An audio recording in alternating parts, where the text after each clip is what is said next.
Assalamualaikum warahmatullahi wabarakatuh. Perkenalkan, sebelumnya nama saya Ferry Sandria dari kelas SI 103. Pada kesempatan kali ini, saya akan mempresentasikan tentang digitalisasi puskesmas untuk peningkatan pelayanan kesehatan. Sebelumnya, izinkan saya untuk menjelaskan ringkasan penelitian terlebih dahulu. Dengan sistem digital, proses pendaftaran dan antrian bisa lebih cepat. Rekam medis lebih mudah diakses dan pengelolaan obat-obatan menjadi lebih efisien.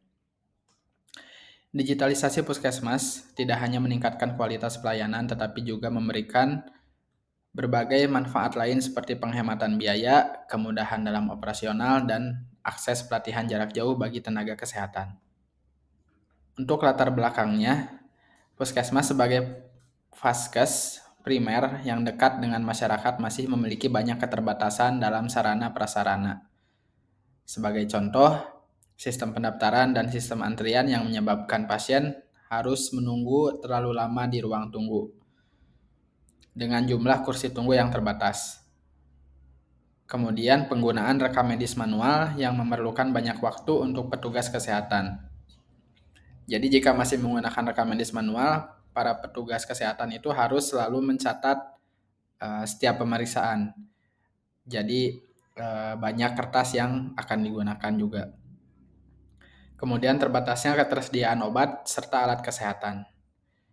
Nah, dari ketiga hal tersebut bisa teratasi apabila puskesmas telah terdigitalisasi.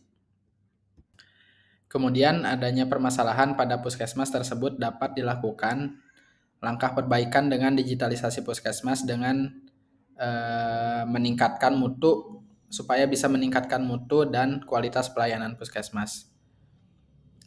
Manfaat puskesmas terdigitalisasi diantaranya itu bisa menghemat biaya, kemudian para tenaga kesehatan juga mendapatkan pelatihan jarak jauh dan berbagai kemudahan operasional. Kemudian mendukung pemerintah dalam percepatan transformasi digital pada sektor kesehatan untuk meningkatkan kualitas pelayanan kesehatan di Indonesia. Apalagi saat ini, setahu saya di Indonesia itu sudah wajib menggunakan RME ya, atau rekam medis elektronik. Jadi ketika nanti misal si petugas kesehatan itu mengisi data-data, jika sudah terdigitalisasi maka akan langsung bisa terkirim ke pemerintah ya, ke pelayanan kesehatan atau mungkin Kemenkes. Untuk tinjauan pustaka itu yang pertama ada definisi teknologi informasi, di mana teknologi informasi adalah istilah terhadap berbagai macam hal dan kemampuan yang digunakan dalam pembentukan, penyimpanan, dan penyebaran informasi. Lalu untuk apa sih teknologi informasi? Itu ada 4. Yang pertama kompleksitas tugas manajemen, yang kedua pengaruh globalisasi, yang ketiga perlunya respon time cepat, yang keempat tekanan persaingan bisnis.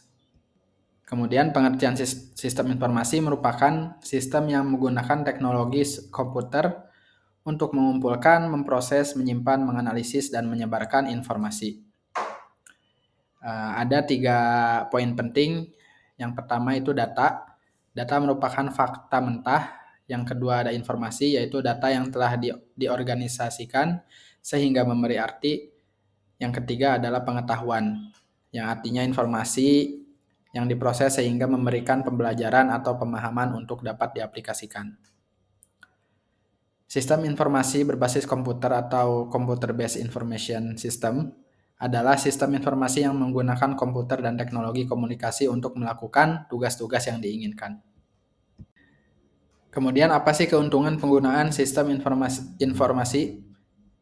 Yang pertama, proses pengelolaan informasi lebih cepat dan akurat ya, tentu saja. Kemudian lebih efisien dan proses pengelolaan informasi secara real time juga tanpa dibatasi waktu, jarak, dan tempat. Jadi misalnya mau inputnya kapanpun, itu sudah bisa langsung terintegrasi. Juga bisa isinya bisa kolaborasi antara nakes misalnya, dan dokter.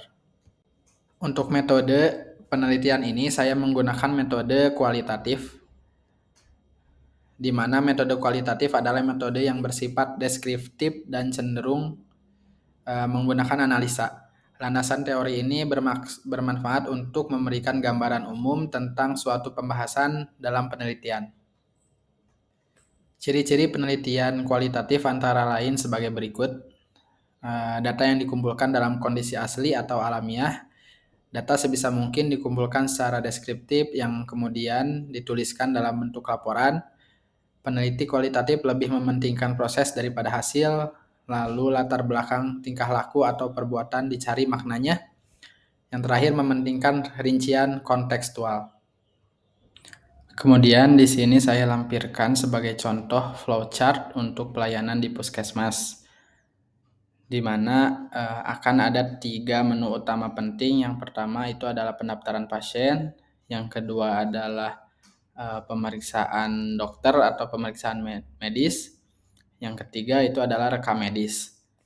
Jadi untuk flow-nya nanti di sistemnya yaitu pasien didaftarkan terlebih dahulu, seperti nama, alamat gitu kan. Terus masuk ke pemeriksaan dokter, diperiksa tinggi badan, berat badan, kemudian diperiksa tekanan darah, serta keluhan dan lain-lain. Dan yang terakhir bisa dilihat rekam medis pasien tersebut memiliki data dirinya di mana serta pernah diperiksa apa saja.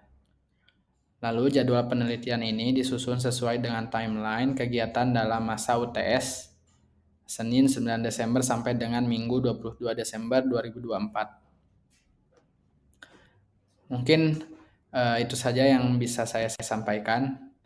Terima kasih. Wassalamualaikum warahmatullahi wabarakatuh.